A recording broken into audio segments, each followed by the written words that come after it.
नमस्कार माझ्या प्रिय विद्यार्थी बंधू आणि भगिनींनो, मी प्राध्यापक मारुती विठ्ठल शेळके आपल्या सर्वांचं मास्टरमाइंड करिअर अकॅडमी या महाराष्ट्रातील सर्वोत्तम नंबर 1 आणि अखंड महाराष्ट्राच्या विश्वासास पात्र ठरलेल्या मास्टरमाइंड करिअर अकॅडमीच्या व्यासपीठावरती सहर्ष असे स्वागत करीत आहे। स्पर्धा परीक्षेची तयारी करत असताना अनेक विषय शिकायचे असतात, त्यामध्ये एक विषय आहे भूगोल।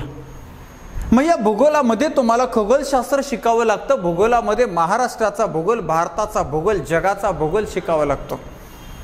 त्याचबरोबर काही स्पर्धा परीक्षा जिल्हा वाईज वेगळ्या असतात आणि त्यामुळे जिल्ह्याचा भूगोल सुद्धा शिकावा लागतो। या सगळ्या प्रकारामध्ये अनेक विद्यार्थ्यांना जगाचा भूगोल अवघड जातो। जगाच्या भूगोलावर सोपे साधे प्रश्न आले तरीही आपले ते विद्यार्थ्यांचे चुकतात। त्याचं कारण आहे की आपल्या अभ्यासाचा फोकस जगाच्या भूगोलावर नसतो। आपण जगाचा भूगोल कमी अभ्यासतो, किंबहुना संदर्भ साहित्य सुद्धा जगाच्या भूगोलाकडे दुर्लक्ष करताना दिसतात आणि त्यामुळे सर्वांचा जगाचा भूगोल एक प्रॉब्लेम आहे। अगदी 30 तारखेला होणाऱ्या डीएडच्या टीईटीला सुद्धा जेव्हा जगाच्या भूगोलावर प्रश्न आले येणार आहेत तेव्हा सुद्धा अशीच गडबड। याच्या अगोदरच्या टीईटीला सुद्धा जगाच्या इतिहासानं, जगाच्या भूगोलानं फसवलंय। पण माझी अपेक्षा आहे की महाराष्ट्रामध्ये कुणाही विद्यार्थीनीला या जगाचा भूगोल नावाच्या सोप्या साध्या टॉपिकनं फसू नये, म्हणून तुमच्यासाठी खास घेऊन आलेलो आहे जगाच्या भूगोलावरील काही प्रश्नांची, विशेष प्रश्नांची प्रश्नावली। चला तर सुरुवात करूया। ही प्रश्नावली सुरुवात करत असताना आपल्या सर्वांना एक आग्रहाची नम्र विनंती। कामाचा एवढा व्याप असताना, कामाचा एवढा ताण असताना, दिवसभर ऑफलाईनचे लेक्चर घेऊन रात्रभर ऑनलाईन साठी लेक्चर घेत असताना थोडंसं तुमच्याही सहकार्याची अपेक्षा आहे। खरं तर तुमचं भरभरून प्रेम मिळतंय त्याबद्दल काहीच शंकाच नाही।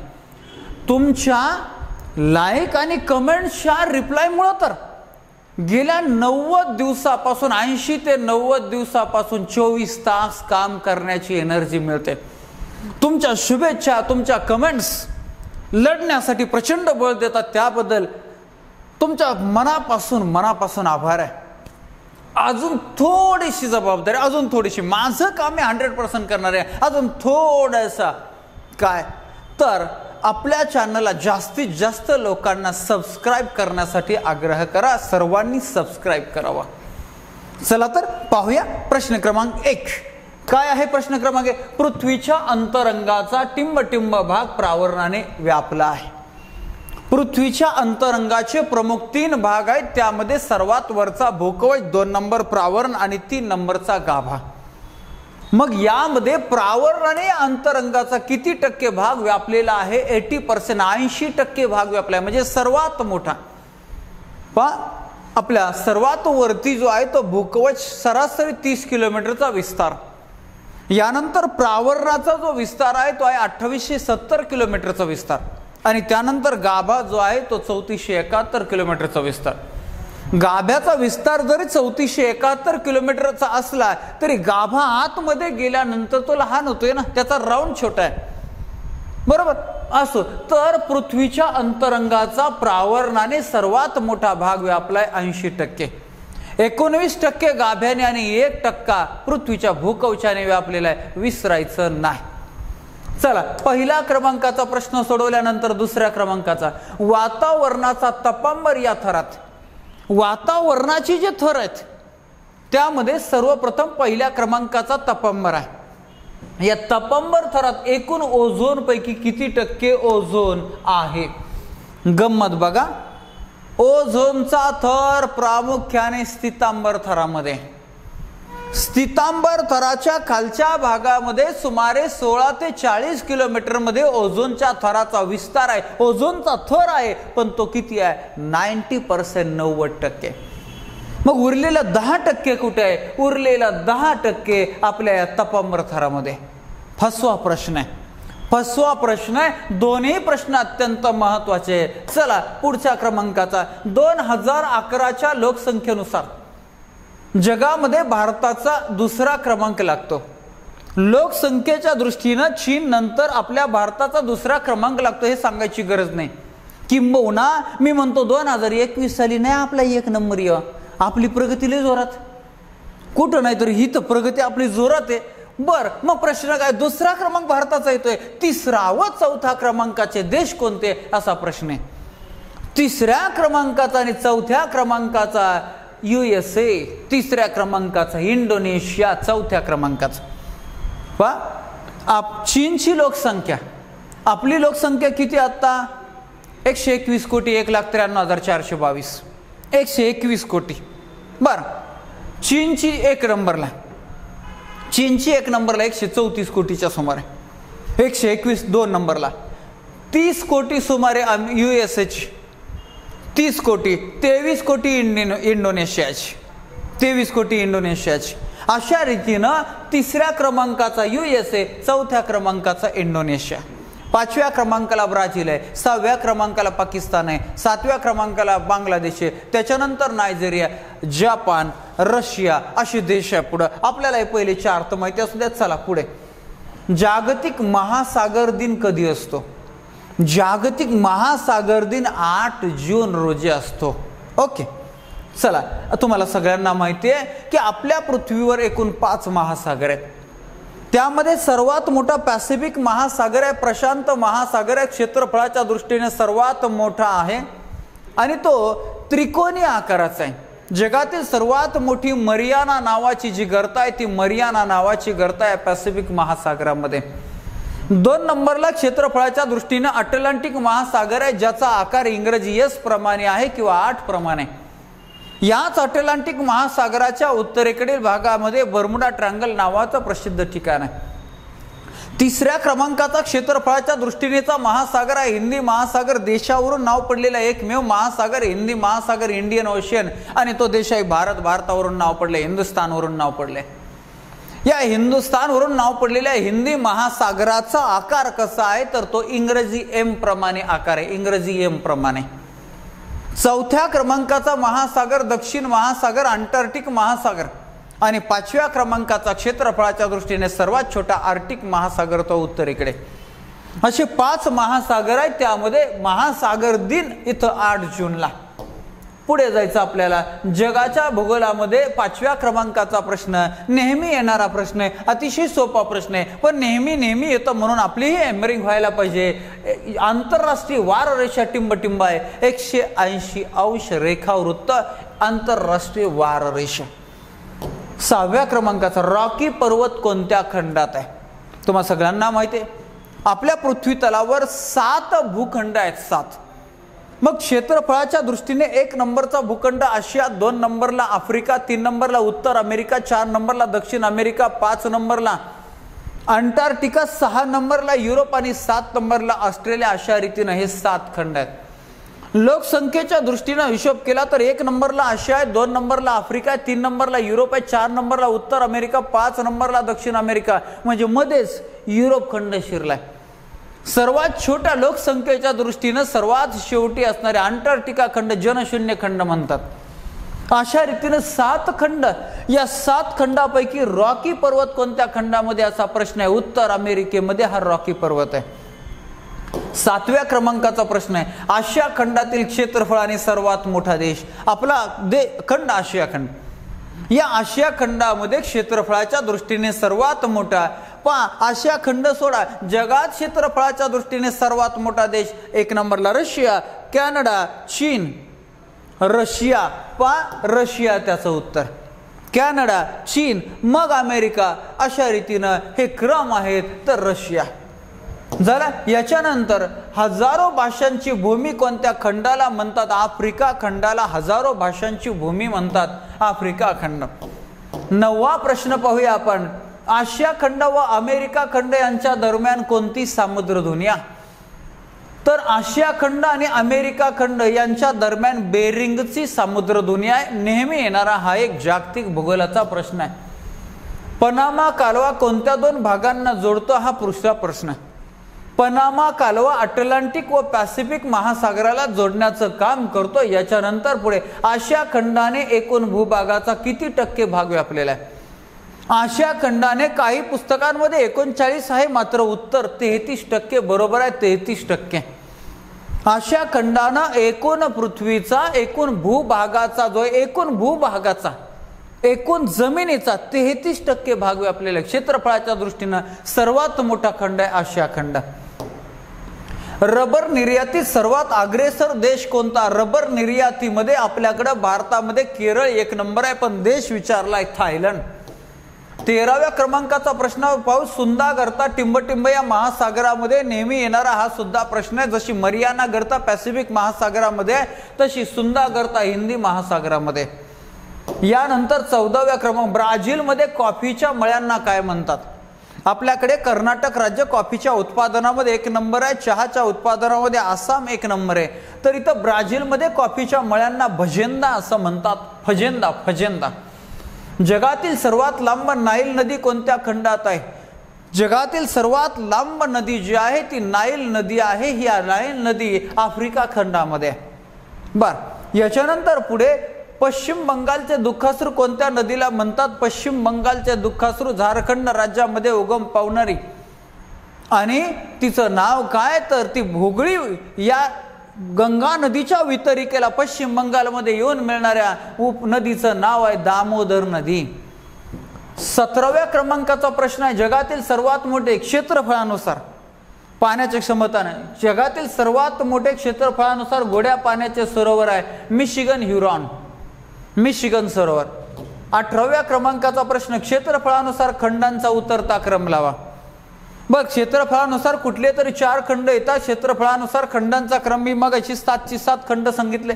सर्वात मोठा आशिया खंड आफ्रिका, उत्तर अमेरिका, दक्षिण अमेरिका. 5वा अंटार्क्टिका आहे, 6वा युरोप आहे, सर्वात छोटा ऑस्ट्रेलिया. जरा ऑस्ट्रेलिया या देशाचा क्षेत्रफळाच्या दृष्टीने 6वा क्रमांक लागतो, मात्र ऑस्ट्रेलिया या खंडाचा क्षेत्रफळाच्या दृष्टीने 7वा क्रमांक लागतो. सर्वात छोटे खंड ऑस्ट्रेलिया. गोबीचे वाळवंट कोणत्या देशात आहे? हा सुद्धा नेहमी येणारा प्रश्न आहे. आपल्या शेजारी चीनमध्ये गोबीचे वाळवंट आहे. 20व्या क्रमांकाला दक्षिण अमेरिका खंडातील सर्वात उंच धबधबा कोणता? अनेक धबधबे परीक्षेला विचारले जातात. भारतातले येतात, महाराष्ट्रातले येतात, जगातले येतात. तर दक्षिण अमेरिका खंडातला सर्वात उंच धबधबा विचारला गेला. दक्षिण अमेरिका खंडामधला एंजल प्रसिद्ध असा धबधबा आहे, तो सर्वात उंच. 21व्या क्रमांकाचा प्रश्न पाहू. क्षेत्रफळाच्या दृष्टीने सर्वात लहान महासागर. मग अशी मी 5 महासागर क्षेत्रफळाच्या दृष्टीने पाहिले. सर्वात मोठा पॅसिफिक आहे, सर्वात छोटा आर्टिक महासागर. यानंतर 22वा ट्रक शेती कोणत्या शेतीस म्हणतात? मस्त प्रश्न आहे, गमतीचा प्रश्न आहे. ट्रक शेती कोणत्या शेतीला म्हणतात? तर मंडई बागायतीला ट्रक शेती म्हणतात. याच्यानंतर 23व्या क्रमांकाचा प्रश्न आहे. पहा, 23व्या क्रमांकाचा प्रश्न काय सांगतोय? जगातील सर्वात उंच जलवाहतूक सरोवर कोणतं? जगातील सर्वात उंच जलवाहतूक सरोवर कोणतं? तर टिटिकाका सरोवर. 24वा प्रश्न. अंटार्क्टिका खंडावर जाणारा पहिला व्यक्ती अमुंड सेन. अंटार्क्टिका खंडावर जाणारा पहिला व्यक्ती अमुंड सेन. 25व्या क्रमांकाला जगातील सर्वात मोठा जलविद्युत प्रकल्प कोणत्या देशामध्ये? तुम्हाला सगळ्यांना माहिती आहे, आपल्या महाराष्ट्रामध्ये सर्वात मोठा जलविद्युत प्रकल्प जो आहे तो सातारा जिल्ह्यातील कोयना प्रकल्प आहे. कोयना नदीवरचा प्रकल्प, ज्याच्या जलाशयाला शिवाजी सागर जलाशय म्हणतात, तो प्रकल्प. ओके, पण प्रश्न इथं आहे, जगातील सर्वात मोठा जलविद्युत प्रकल्प कोणता? तर तो चीन या देशामध्ये आहे. सर्वात लहान देश व्हॅटिकन सिटी आहे, हे सगळ्यांना माहिती आहे. सर्वात कमी लोकसंख्या, सर्वात छोटा देश. तर या व्हॅटिकन सिटी हा देश कोणत्या खंडामध्ये? युरोप खंडामध्ये. ओके, 27वा प्रश्न. जगाची एकूण लोकसंख्या. खरं तर 2011च्या जनगणनेच्या वेळेस ही आकडेवारी आहे, आता 2021 येणारच. त्यावेळेची ही आकडेवारी 750 कोटी लोकसंख्या जगाची सुमारे. यानंतर पुढचा प्रश्न आहे, जगातील सर्वाधिक लोकसंख्येचा उतरता क्रम. जगातील सर्वाधिक लोकसंख्येचा उतरता क्रम विचारलाय. चीन 1 नंबरला, भारत 2 नंबरला, संयुक्त संस्थाने इंडोनेशिया. मगाचा प्रश्न थोडा फिरून आला. यातले बहुतांशी प्रश्न वेगळ्या वेगळ्या परीक्षांना आलेले, त्यांचं कलेक्शन केलेलं आहे.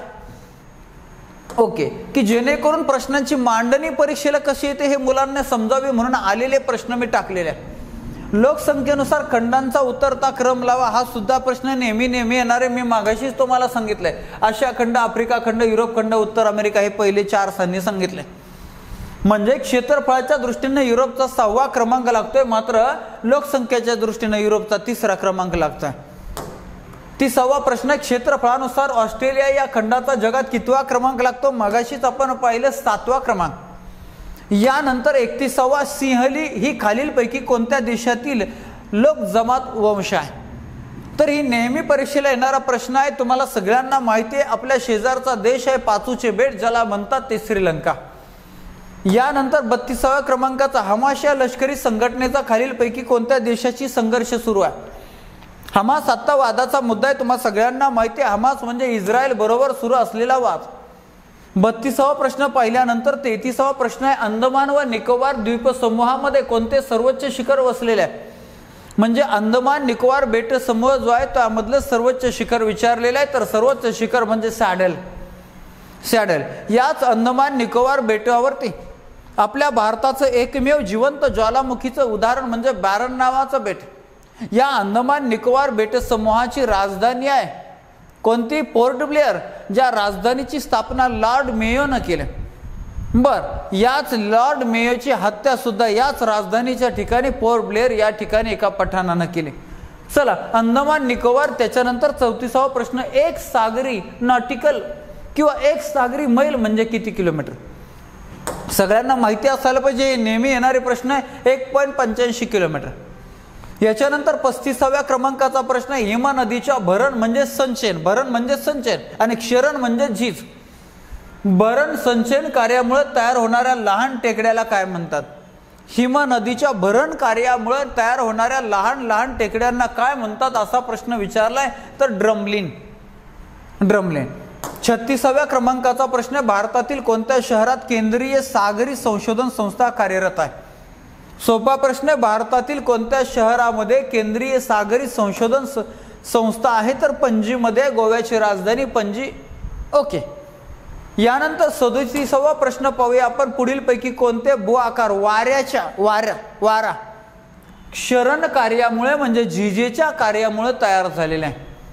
ओके, पाहूया कुठला पर्याय आहे, तर पानपोया, हमाद्दा, भूछत्र खडक, यारदांग असे 4 पर्याय आहेत। अ कड, अ ब, अब कड, अड असे। ओके, हे सर्व अ ब कड पर्याय आहे, पानपोया, हमाद्दा, भूछत्र खडक, यारदांग वाऱ्याच्या क्षरण कार्यामुळे तयार झालेले खडक भाग आहे। हे प्राकृतिक रचना आहे। 38वा प्रश्न, पर्वतीय वाऱ्यांना चिनूक वारे कोणत्या विभागात म्हणतात? पर्वतीय वाऱ्यांना चिमूक वारे जे आहे ते चिनूक वारे कुठं म्हणतात? तर अमेरिकामध्ये, कॅनडामध्ये म्हणतात। ओके। याच्यानंतर पुढच्या क्रमांकाचा प्रश्न आहे, दक्षिण अमेरिकेतील कोणते शहर सोने व हिरे यासाठी प्रसिद्ध आहे? दक्षिण अमेरिकेमध्ये कोणतं शहर आहे ते सोने आणि हिऱ्यासाठी? जसं आपल्या महाराष्ट्राच्या दक्षिणेला कर्नाटक राज्य, कर्नाटक राज्यातल्या कोलारच्या सोन्याच्या खाणी फेमस आहे, तशा रीतीनं इथं दक्षिण आफ्रिकेमध्ये कोणतं शहर सोने आणि हिऱ्यासाठी प्रसिद्ध आहे? सोपं आहे, अनेकदा परीक्षेला येऊन गेलेलं आहे, किंबर्ले नावाचं। याच्यानंतर 40वा प्रश्न आहे, सार्कच्या मंत्रिपरिषदेने सार्कचे आपत्ती व्यवस्थापन केंद्र कोठे स्थापन करण्याचे ठरवले आहे? आपल्या इकडं न्यू दिल्ली। ठीक आहे। याच्यानंतर 41वा, म्यानमार या शेजारी राष्ट्राशी भारतातील कोणत्या राज्यातील जनतेने पूर्वापार व्यापारी संबंध आहे? भारतातील कोणत्या राज्याचे म्यानमारशी, ज्याचं अगोदर नाव होतं ब्रह्मदेश, त्याच्या अगोदर होतं बर्मा। म्यानमार आणि भारत हे हिमालयाच्या पूर्वाचल भागामुळे वेगळे झालेले आहेत, किंवा लुशाई आणि पतकोई टेकड्या या 2 देशांच्या दरम्यान आहे। तरी यांच्या दरम्यान प्राचीन काळापासूनचा, फार जुन्या काळापासूनचा व्यापार म्हणतात कोणत्या 2 राज्यामध्ये? तर म्यानमार आणि पश्चिम बंगाल बरोबर। 42व्या प्रश्न क्रमांक आहे, जगातील प्रियरी गवताळ प्रदेश व त्याची स्थानिक नावातील अयोग्य जोडी ओळखा। हा सुद्धा खूप वेळा प्रश्न येणार आहे आणि हा फसवणारा प्रश्न, खूप वेळा आलेला आणि खूप वेळा फसवलेला आहे। जगातले प्रियरी गवताळ प्रदेश आहेत आणि त्यांची स्थानिक नाव यांच्या जोड्या दिलेल्या आहेत, त्यापैकी चुकीची जोडी कोणती, अयोग्य जोडी कोणती? ते अयोग्य तर 5 पण योग्य कोणत्या आहेत हे लक्षात ठेवा। अयोग्य विसरून जा, पण योग्य कोणत्या आहेत हे नीट लक्षात ठेवा। उत्तर अमेरिका प्रेरी योग्य आहे, म्हणजे आपलं उत्तर नाही, आपल्याला अयोग्य शोधायची। दक्षिण अमेरिका पंपास योग्य आहे, पण आपलं उत्तर नाही. ऑस्ट्रेलिया डाऊन्स योग्य आहे, आपलं उत्तर आहे युरेशिया वेल्ट. हे उत्तर आहे, म्हणजे ही अयोग्य जोडी आहे. म्हणजे हे 3 योग्य जोड्या आहेत. नेहमी एवढ्या 3 लक्षात ठेवा. हे चुकीचे कशा लक्षात ठेवायचे? ओके. 43वा प्रश्न क्रमांक आहे चुकीची जोडी ओळखा. परत चुकीची जोडी आली. काय आलंय? उत्तर अमेरिका, कोलोराडो, मेक्सिकोचे वाळवंट आलेत. वाळवंट जगभरातले वाळवंट आणि ते कुठं कुठे आहेत या संदर्भात. दक्षिण आफ्रिका कलहारी. ओके, कलहा झाले कलहारी. अरेबिया रब आली. आणि चुकीची जोडी ओळखायची. ह्या 3ही बरोबर आहेत, पण आपल्याला चुकीची ओळखायची. भारत अटाकामा. आपल्या भारतामध्ये थरचे वाळवंट आहे. राजस्थानच्या वाळवंटाला थरचे वाळवंट म्हणतात. भारतीय महावाळवंट म्हणतात. जगातलं सर्वात मोठं वाळवंट सहारा आफ्रिकेमध्ये. आणि क्षेत्रफळाच्या दृष्टीनं भारताचं वाळवंट 7व्या क्रमांकाचं आहे. थरचं वाळवंट, राजस्थानचं वाळवंट, भारतीय महावाळवंट. ठीक आहे. अशा रीतीने या वाळवंटाच्या जोड्या सुद्धा नेहमी नेहमी नेहमी नेहमी येतात बा. हे विसरायचंच नाही कधी. चला 44वा प्रश्न पाहूया. पृथ्वीचा किती टक्के भाग सुमारे वाळवंटाने व्यापलेला आहे? काय माणूस हा सारा पृथ्वीचं वाळवंटीकरण करतोय का? काय इतकी भयानक परिस्थिती निर्माण झाली. झाड वृक्ष तोड चालू आहे, प्रचंड प्रदूषण चालू आहे, माणसाचा हव्यास संपन्न आहे. एक घर आहे तरी दुसरं बांधितोय, तिसरं बांधितोय, चौथं बांधितोय. माणसं किती घरात? 2, मात्र 4 4 व्हीलर दारात, 4 घरं, आणि हे रस्त्यालाच कुठंतरी जाते. तर एवढी हाव कुठंतरी थांबायला पाहिजे. आणि ही हाव पूर्ण करण्यासाठी माणूस चुकीच्या पद्धतीचा वापर करतो. असं काय आता? प्रचंड अवघड. चला आपल्याला प्रश्नाचं उत्तर शोधायचंय. 14% पृथ्वीचा किती टक्के भाग सुमारे वाळवंटाने व्यापलेला आहे? 14%. काळे खंड म्हणून कोणता खंडास ओळखतात? काळे खंड म्हणून एकेकाळी एका खंडाचं नाव होतं. कोणत्या खंडाचं? आफ्रिका खंडाचं. 2017च्या एका वर्ग 3च्या परीक्षेला प्रश्न आला होता की आफ्रिका खंडाला काळे खंड का म्हणतात? तर सगळ्या पोरांनी लिहिलं होतं बहुतांशी की आफ्रिका खंडातले लोक काळे आहेत म्हणून. हा, आफ्रिकेच्या लोकांना जर कळलं ना तर बाबा बाबा बाबा तुम्हाला भेटायलाच येणार. मग आफ्रिकेतले लोक काळे आहेत हे ठीक आहे, त्यांचा रंग ते कृष्णवर्णीय. आपला कुठे लय उजेड पडलाय, आपण सुद्धा कृष्णवर्णीय. जरा आपला आपण समशीतोष्णाच्या जवळ जवळ आहे ना, म्हणून आपला जरा काळा डाऊन आहे, ते जरा ओरिजिनल आहे. पण म्हणून का आफ्रिका खंडाला काळे खंड म्हणतात का? अजिबात नाही. तर एक काळ असा होता की आफ्रिका खंडाचा बराचसा भाग अज्ञात होता, जगासमोर आलेला नव्हता, म्हणून आफ्रिका खंडाला काळे खंड म्हणायचे. आफ्रिका खंडाचं हवामान सकाळ दुपार संध्याकाळ सम असतं, म्हणून आफ्रिका खंडाला स्थिर खंड असंही म्हणतात. स्थिर खंड. चला आफ्रिका खंड पाहिल्यानंतर पुढे नाईल नदीचा उगम कोणत्या सरोवरामध्ये? आफ्रिका खंडातलं सर्वात मोठं सरोवर आहे व्हिक्टोरिया सरोवर. आणि या व्हिक्टोरिया सरोवरामध्ये नाईल नदीचा उगम होतो. पुढे भूमध्य समुद्रामध्ये 6750 किलोमीटरचा प्रवास करून जाते मिळते. जगातली सर्वात लांब नदी. 47वा प्रश्न. ब्रह्मपुत्रा नदीची एकूण लांबी किती किलोमीटर आहे? ब्रह्मपुत्रा नदीची एकूण लांबी 2880 किलोमीटर आहे. पण जेव्हा जेव्हा हा प्रश्न आला राऊंड फिगर 2900 किलोमीटर अनेक ठिकाणी तुम्हाला सापडत 2900 किलोमीटर. ओके. 47वा प्रश्न झाला. आता 48वा प्रश्न. 1989 मध्ये मैत्री हे कायमस्वरूपी केंद्र कोठे सुरू करण्यात आले? बर, भारतानं 1989 मध्ये मैत्री नावाचं संशोधन केंद्र कुठे सुरू केलं? असा आता कुठे सुरू करणार आहे? 2च ठिकाणं आपल्यासाठी, आणि मग ते उत्तर आहे अंटार्क्टिका. अंटार्क्टिका. याच्यानंतर 49वा. जगातील सर्वात लांब पर्वत कोणता? जगातील सर्वात उंच विचारला तर हिमालय, मात्र जगातील सर्वात लांब पर्वत कोणता असा प्रश्न आहे अँडीज. अँडीज पर्वत. 50व्या क्रमांकाचा प्रश्न आहे. आशिया खंडाच्या उत्तरेला असणारे टोक कोणते? आशिया खंड आहे आपला, बरोबर.